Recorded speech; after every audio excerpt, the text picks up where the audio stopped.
Alors, vous avez différents étudiants, artistes de l'année dernière qui ont créé des travaux.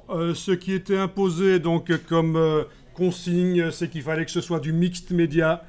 Ils ont vu différentes techniques mixed media, des inspirations avant infographie, avant que l'infographie existe et après que l'infographie existe. Ils ont analysé avec moi des choses, ce qui les a sans doute un peu inspirés pour voir vers quoi il fallait aller.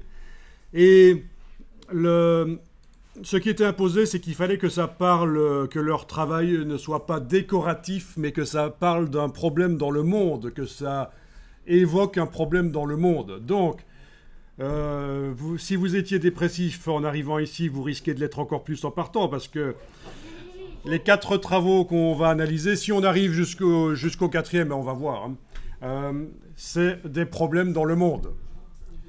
Alors évidemment, j'ai des étudiants qui viennent toujours me demander et si je fais un travail sur le manga, est-ce que ça va ou pas? Est-ce que le manga est un problème dans le monde? Ce serait chouette qu'on n'ait que ça comme problème, franchement. Alors, vous ouvrez ça dans Photoshop. Alors ici, j'ai un message, je ne sais pas si vous allez l'avoir aussi, de non-concordance des profils incorporés. Ça veut dire que Photoshop est réglé pour faire des images RVB d'un certain type. Ah ben oui, tout à l'heure, on a parlé des images CMJN, et je vous ai dit qu'il y a des gens qui ne savent même pas qu'il existe plusieurs CMJN.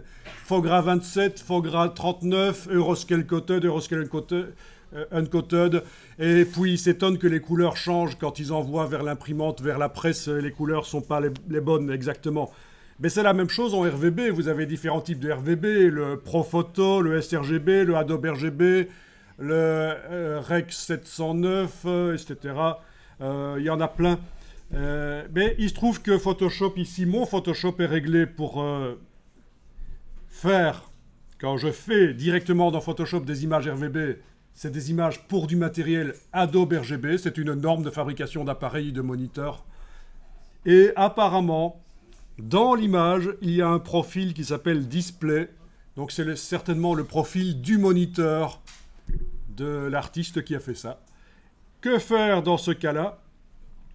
Alors la gestion des couleurs, c'est vaste pour arriver à comprendre comment ça fonctionne, parce qu'en plus il y a plein d'exceptions, c'est ça le problème. C'est des règles simples avec pas mal d'exceptions.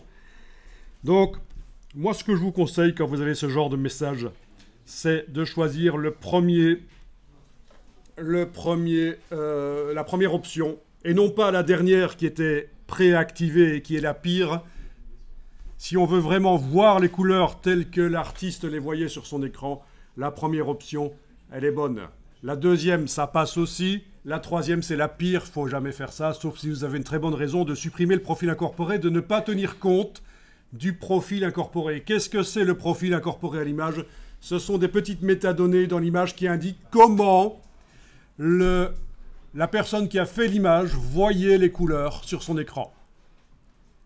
Par exemple, il y a un pixel, ses valeurs, c'est 209, 177, 83. Sur différents appareils, ça ne donne pas exactement la même couleur, ces valeurs RVB. On a besoin du profil qui est dans l'image pour savoir quelles étaient les couleurs vues au départ de ces valeurs RVB. Et ce n'est qu'un exemple de pixels, il y en a 16 millions des combinaisons de valeurs RVB. Vous voyez à peu près à quoi ça correspond, donc voilà. Ceci étant dit, l'explication est donnée. Choisissez si vous avez ce... Et à mon avis, vous l'avez tous. Vous confirmez? Oui, parce que display, c'est quelque chose qui est assez inhabituel. Mais vous choisissez la première option, vous cliquez sur OK. Touche F sur le clavier, je suis passé plein écran. Barre d'espacement, je bouge l'image sur l'écran. Alt roulette, je zoome. Voilà, vous savez comment naviguer dans l'image. Donc, c'est la touche F pour passer plein écran déjà. Ensuite, barre d'espacement, c'est le raccourci de la main pour bouger l'image dans la fenêtre. Quand elle est vue en zoom avant, et peut-être même pas, quand elle est vue en zoom arrière, ça marche aussi quand on est en plein écran. Voilà. Alt roulette pour zoomer en avant. Et quelque chose qui est très utile dans tous les logiciels Adobe, en tout cas Illustrator, InDesign et Photoshop, c'est le double clic sur la main dans la palette des outils. Alors la palette des outils, je l'ai faite passer en 2 colonnes, comme ceci. Le double clic sur la main dans la palette des outils va vous remettre le plus grand possible l'image sur l'écran. Alors, ce qui m'intéresse ici, c'est d'analyser techniquement le travail, parce qu'on est ici dans une analyse technique. Je ne vais pas faire une analyse trop sur le contenu, sur la composition. Première chose à faire, ce serait peut-être de se débarrasser des palettes qui sont à droite. Donc ça va être Shift Tabulation. En enfonçant la touche Shift, la touche majuscule, je la garde enfoncée et en même temps j'enfonce brièvement la touche Tabulation. Et comme ça, on se débarrasse de toutes les palettes qui sont à droite. Donc ça fonctionne comme ça aussi dans Illustrator et InDesign. C'est très pratique pour profiter à fond de son écran. Alors on va aller chercher la palette des calques vite fait. Menu Fenêtre Calque, c'est par ordre alphabétique, c'est un C et non pas un Q comme certains croyaient. Et non.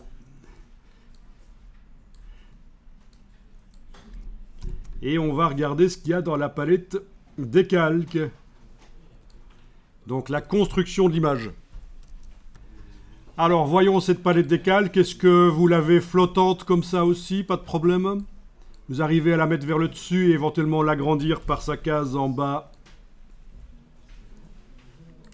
Alors, il y a des groupes, c'est pas mal. C'est très bien rangé. Ce n'est pas toujours aussi bien rangé que ça. Mais là, il y a eu une volonté de s'y retrouver. Et donc, il y a des groupes. Avec à l'intérieur des groupes, on dirait qu'il y a à chaque fois un objet dynamique, c'est-à-dire une image importée. Certainement, c'est une image qui a été amenée dans le travail Photoshop. Après avoir fait l'image blanche, Photoshop, le canevas de départ, il y a eu des importations d'images et ça a créé automatiquement ce qu'on appelle des objets dynamiques. C'est très intéressant, vous aurez des infos là-dessus. Pour chaque objet dynamique, apparemment, enfin je sais pas, j'ai pas encore été voir les autres dossiers, mais il y a visiblement ici ce qu'on appelle un masque de fusion. Voyons un peu ça.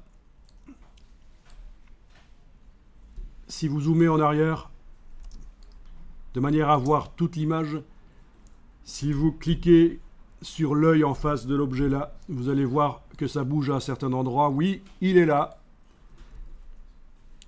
Voilà, je vais zoomer sur cette bestiole. Et avec la touche Shift, quand on clique sur le masque, ça désactive le masque et on voit l'image d'origine en entier. C'est ça l'idée. Pourquoi est-ce qu'on n'a pas effacé les pixels qui étaient autour de la caméra? Pourquoi est-ce qu'on les a masqués avec ce masque de fusion?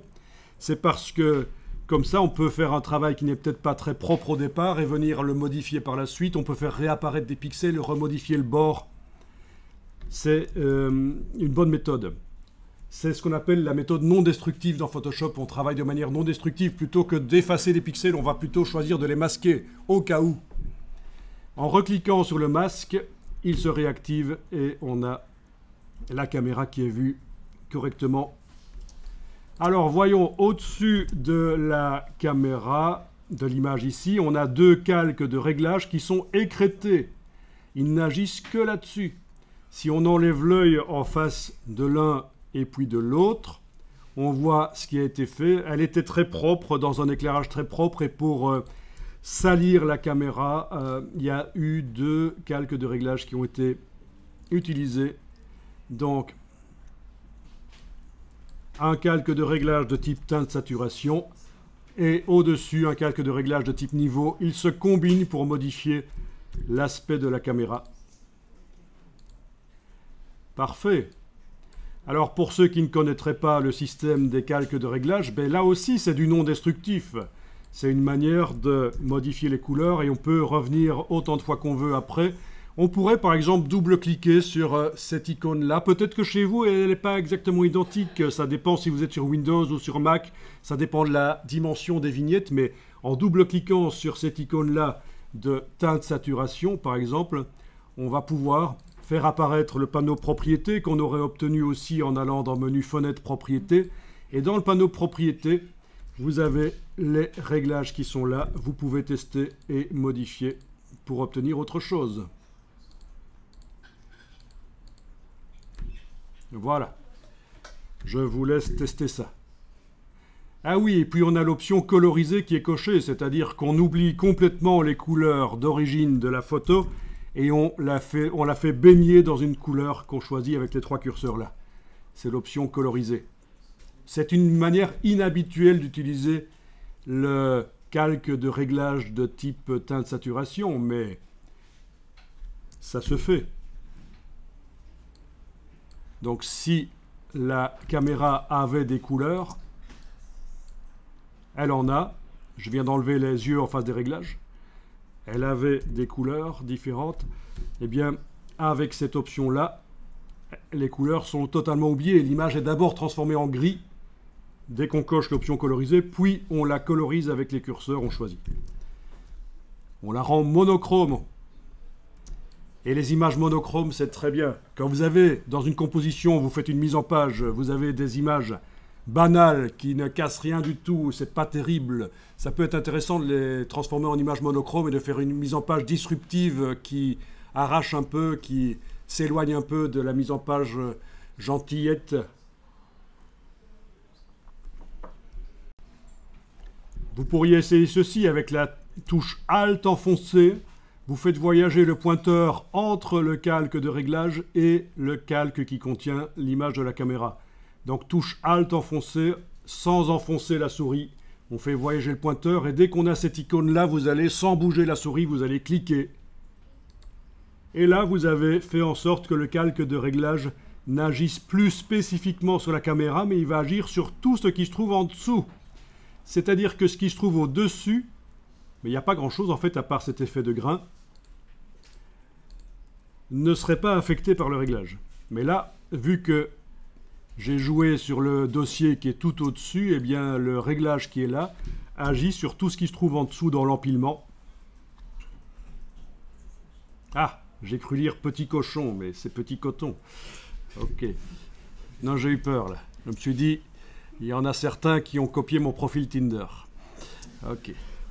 Alors, on va remettre avec la touche Alt, toujours sans enfoncer la souris, on se positionne entre les deux vignettes et on va cliquer sans bouger la souris, voilà, là, et peut-être là aussi, voilà. Ok. Alors, je vais continuer à analyser un peu comment ça a été fait, mais apparemment c'est toujours le même processus, toujours un... Ah tiens, là il a fait dans coton main, il a fait des calques de réglage écrêtés qui n'agissent que sur, et dans ce cas-ci c'est pas un calque mais c'est un groupe, un sous-groupe en fait, on a un groupe dans un groupe, ça c'est une première, c'est bien. Donc on a un groupe ici, coton main, dans lequel, voilà, il y a des calques de réglage. Alors pourquoi est-ce qu'il y a deux calques? Je vais un peu regarder ce qui se passe quand on enlève l'œil en face de ça, je suis curieux. Ah, c'est là. Oui, c'est cet effet-là, certainement. Alors. Mais ça ne change rien. C'est pas celle-là? Ah, d'accord, j'ai confondu, c'est celle-là. Oui, forcément, elle est en bas, ça se voit sur la vignette, en effet. Je vous ai enduit dans l'erreur, excusez-moi. Ok, pourquoi pas. Cet effet de papier découpé, alors, ou de coton, ouais. Bien. Donc très bien, ça c'est vraiment quelqu'un qui sait utiliser Photoshop, c'est-à-dire qu'il n'a pas seulement réussi à faire un poster à propos d'un sujet grave, mais techniquement, ça tient la route. C'est bien organisé. S'il revient là-dedans dans 2, 3, 4 ans, il va s'y retrouver dans ce qu'il a fait. Il ou elle, je n'ai pas regardé.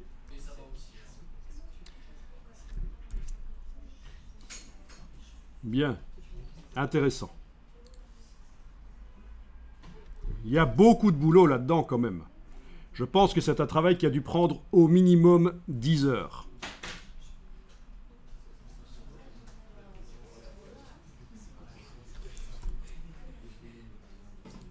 Alors ce qui est intéressant, tout en bas, juste avant le calque d'arrière-plan qu'il ou elle a laissé blanc, il y a un calque de remplissage couleur qui amène une couleur générale dans l'illustration. Ça unifie au niveau du design, pourquoi pas. Et alors, à l'inverse, tout au-dessus, je l'ai déjà montré, il ou elle a mis un effet de grain. C'est un calque qui contient du grain. Il est en mode produit, 29% d'opacité. Si vous voulez, vous pouvez le mettre en mode normal et remonter l'opacité. Et là, vous voyez de quoi il s'agit réellement. C'est du grain comme ça.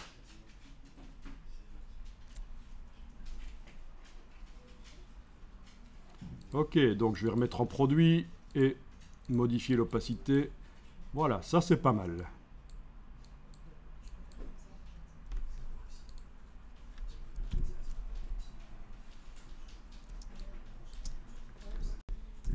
Donc on va passer à la suivante.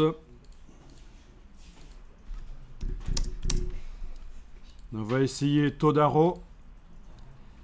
Donc c'est livré en deux versions, une version PDF et une version PSD. Version PDF ne fait que 3 mégaoctets, la version PSD fait 465 mégaoctets. Pourquoi ? La version PDF, elle est certainement écrasée, tous les calques sont réunis en un seul, ce qui n'est pas systématiquement le cas. On peut générer au départ de Photoshop un PDF avec les calques qui restent séparés, et quand on ouvre, c'est comme si c'était enregistré en Photoshop, au format Photoshop, sauf que, en plus, on peut l'ouvrir dans Acrobat. Pour ceux qui n'ont pas Photoshop, ils peuvent l'ouvrir dans Acrobat. Alors, ici, il y a une liste d'images. Oui, les images.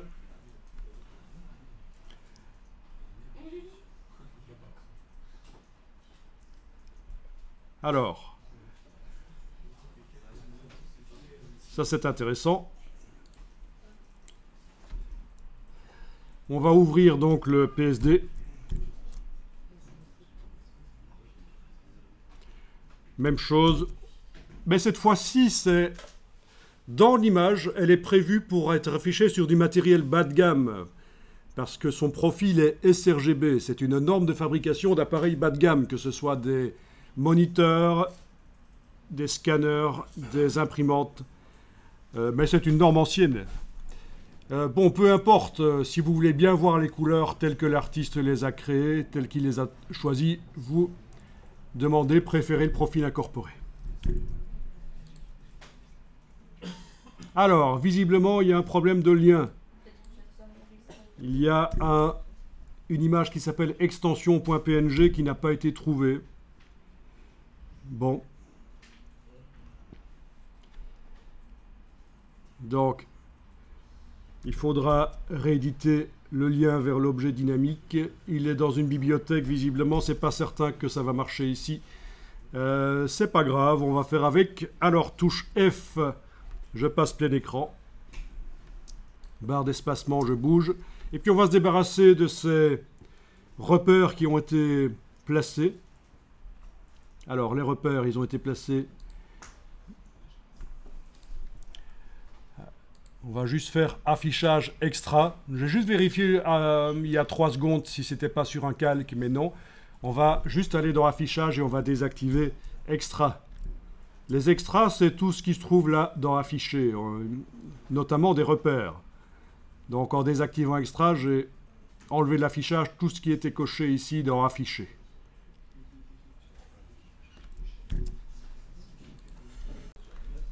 Alors, clairement, c'est une image de type RVB, image mode couleur RVB, image mode couleur RVB.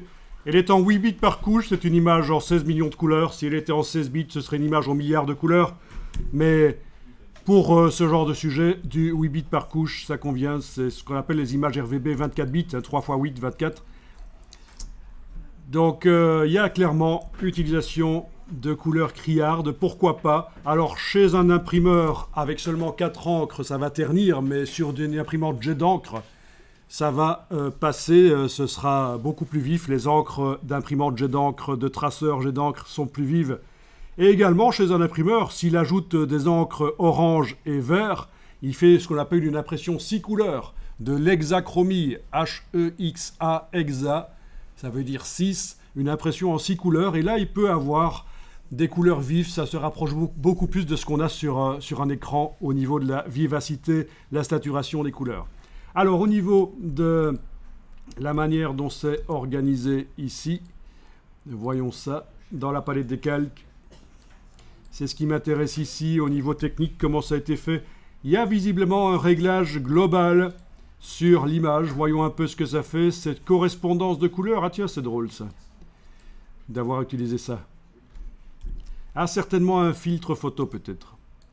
Ouais, là vous voyez, ça a sali, ça a vieilli les couleurs, ce réglage. Voyons un peu de quel réglage il s'agit. Je vais double-cliquer sur la partie ici, faire apparaître le panneau propriété.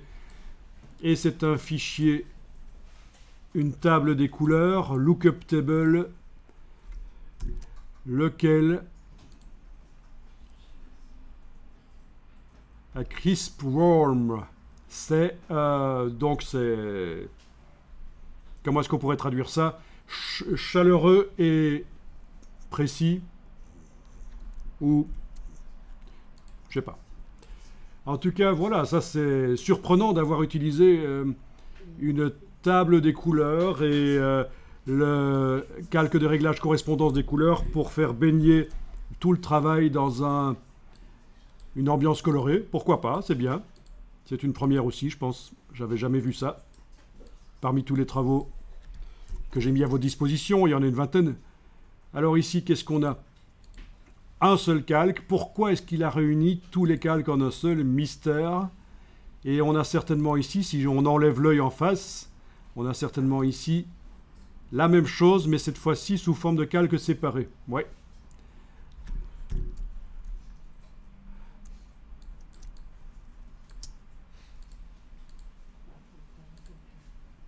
Donc, premier calque ici, rose, est en affichage produit. Ça veut dire ce qui est blanc disparaît quand on est en affichage produit, en mode de fusion, en mode de dessin produit, je veux dire. Voilà, 36%. Elle est quasiment pas visible d'ailleurs, cette rose, mais elle est là. Fleur noire, on a également incrustation cette fois-ci. Oui, il a beaucoup joué, il ou elle a beaucoup joué avec les modes de fusion, pourquoi pas. Ah, on a aussi une utilisation d'un calque de réglage. Mais il agit sur tout, le calque de réglage. Il agit sur tout. Il n'est pas écrété. Et il n'est pas non plus dans un groupe au mode normal.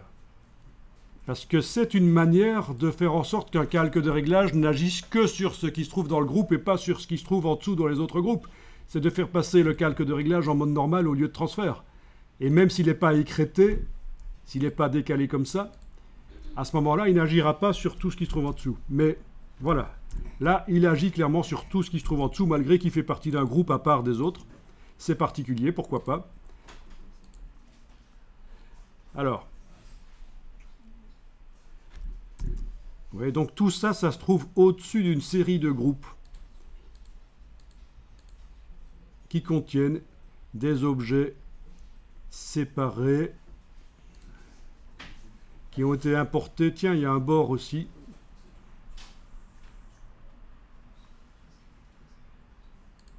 Il y a un groupe vide. On se demande pourquoi. C'est pas grave. Il y a du texte, des calques de réglage. Quand vous voyez qu'un calque est souligné comme ça veut dire qu'il est à la base de calques de réglage qui sont écrétés avec la touche Alt. Ils n'agissent que sur ce calque. Là, il a écrété, non pas des calques de réglage, mais des textures sur un autre. Voyons un peu ce que ça dit quand on enlève l'œil, par exemple, en face de ça. Ça peut être intéressant. C'est là que ça se passe. Voilà. Et donc, ça ne tombe que là. Les pixels ne sont visibles que là où il y a des pixels en dessous. Si on cassait l'écrétage avec la touche Alt, qu'est-ce qui se passerait au niveau ici de l'ours? Peut-être que ça va déborder sur les choses ici, on va voir. Ouais, ça déborde pas mal.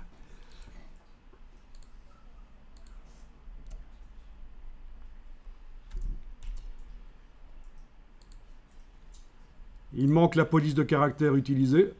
C'est pour ça qu'il y a un point d'exclamation sur la typo. Ah, c'est quand même du beau boulot.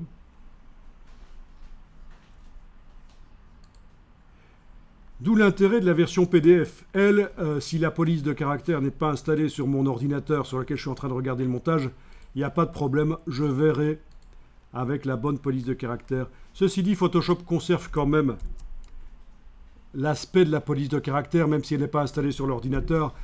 C'est juste que je ne peux pas modifier le texte facilement. Bien, intéressant.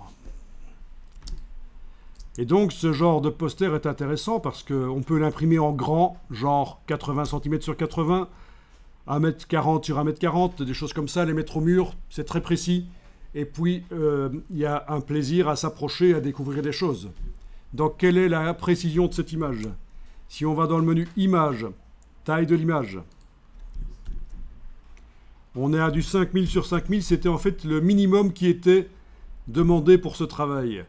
Peut-être que l'étudiant ou l'étudiante a cru qu'il fallait faire un travail de 5000 sur 5000. La lecture des consignes, c'est important. Mais non, c'était le minimum. C'était pourtant bien expliqué, mais pourquoi pas? Donc ça nous fait quand même 25 millions de points dans cette image. Si vous multipliez 5000 par 5000, ça fait 25 millions. On voit 25 millions de points là. D'accord? 25 millions de pixels. Vous savez ce que ça veut dire, pixel? D'où ça vient, ce nom pixel? C'était le nom d'un dieu dans l'Antiquité. Non, je rigole. C'est l'abréviation de Picture Element. Pixel, Picture Element, élément d'image. Comme ça, vous le savez. Ah, c'est marrant ça. J'ai vu dernièrement un petit montage avec elle sur l'arrière d'une voiture avec les phares, c'était pas mal. Vous voyez de quoi je vais parler? Oh. Voilà. J'ai juste tapé Greta at the rear of a car et il y a des gens qui s'amusent à faire ça, quoi. Mais c'est honteux, c'est honteux. Si je vous le montre, c'est pour vous dire que c'est le genre de choses qu'il faut absolument pas faire. Soyez sérieux. Alors, je pense que on va s'intéresser à une des deux ici et terminer avec ça, mais je regarde d'abord. Oui, celle-là est intéressante aussi.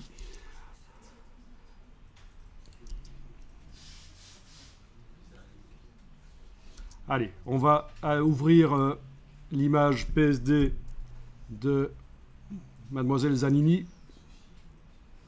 On a ici les sources en PNG cette fois-ci, pourquoi pas, et JPEG.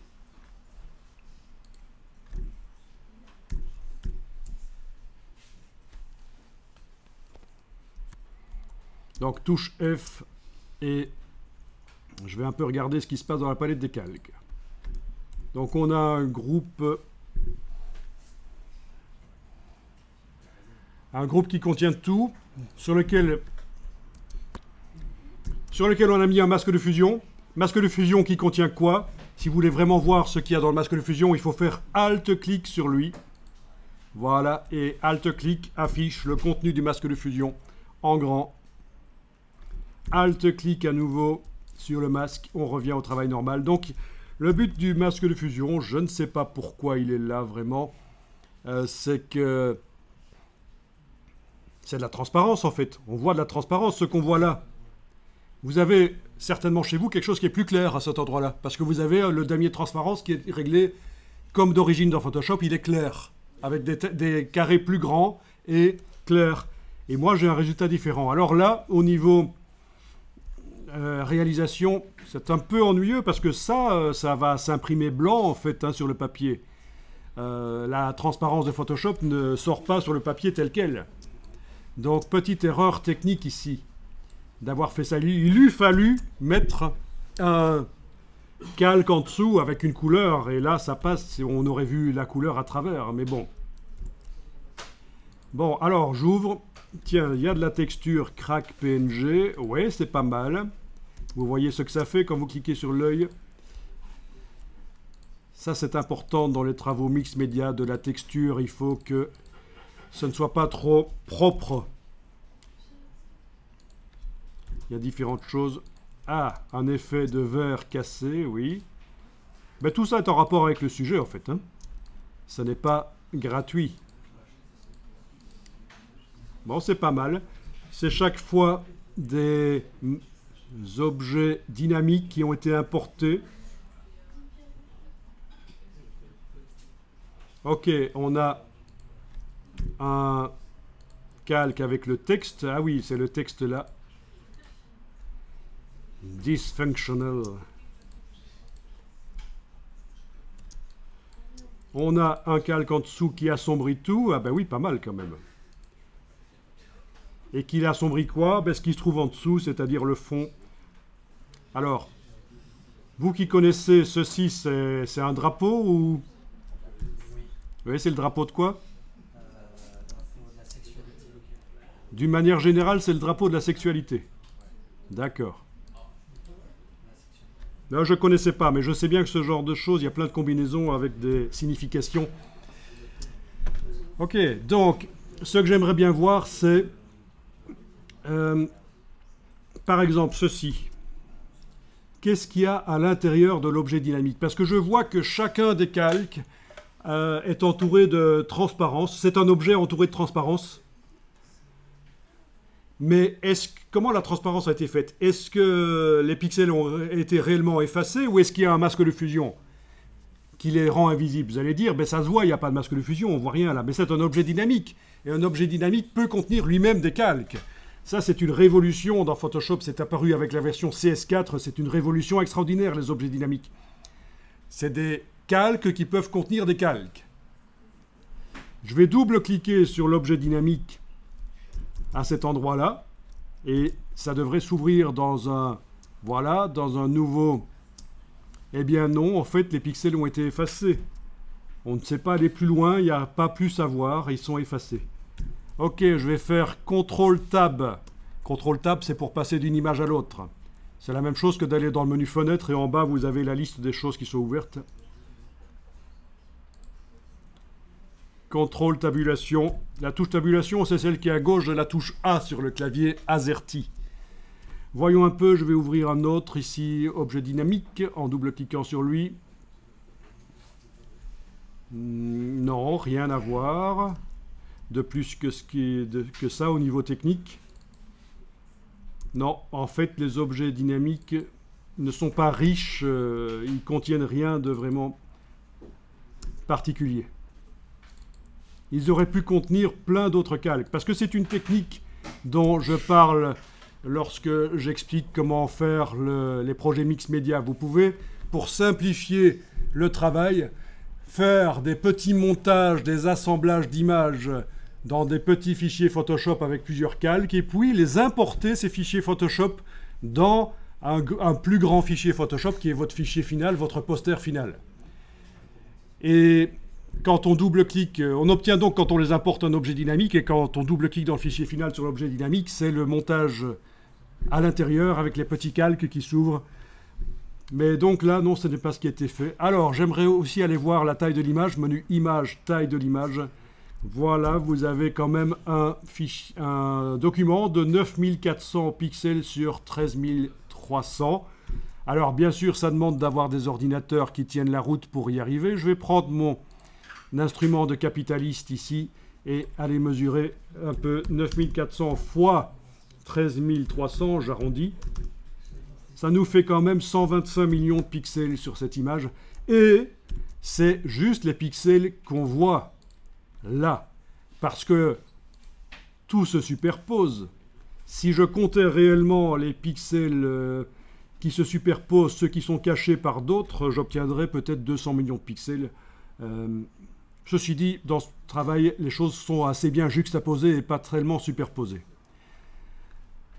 Voilà. Alors donc, le but d'un travail mixte média comme ça, ce n'est pas de faire du joli. Ça peut être une stratégie de faire du joli.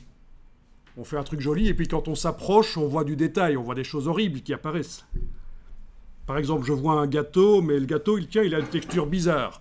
Je m'approche du poster, il est tellement précis que j'arrive à voir, tiens, mais c'est constitué de photos d'enfants du Sahel, la famine, c'est horrible. Donc on choque les gens comme ça en leur montrant du beau, mais quand ils voient de près, c'est une des stratégies qui peut être mise en place. Étant donné qu'on travaille sur des posters hyper précis, vous pouvez piéger le public, lui montrer un truc joli dès le départ, mais après, il y a un motif, par exemple, un motif qui est constitué de photos qui dénoncent un problème dans le monde. Ok, donc, que dire de plus là-dessus? Ben voilà, ce n'est pas parmi ceux qu'on a vus le plus extraordinaire au niveau technique, mais ça passe. En fait, ils étaient assez libres au niveau technique, il y avait des conseils, mais ce qui comptait surtout, c'était bien sûr le résultat final, l'expressivité. Il faut que ce soit quelque chose d'expressif. On frise parfois, et on est même parfois carrément dans ce qu'on appelle l'anti-design. Voilà, l'anti-design, en effet, c'est refuser les codes, refuser les manières habituelles de faire des mises en page, de faire des choses, et s'éloigner du joli, voilà. Parce que, bon, ne croyez surtout pas qu'en tant qu'infographiste, votre but est de faire des choses jolies. Alors, voilà un exemple d'anti-design au niveau de la mise en page. Il faut quand même maîtriser le logiciel pour arriver à faire ce genre de choses.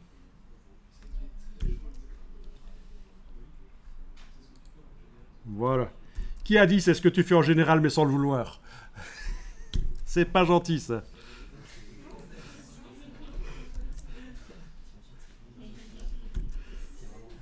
Vous êtes cruel quand même.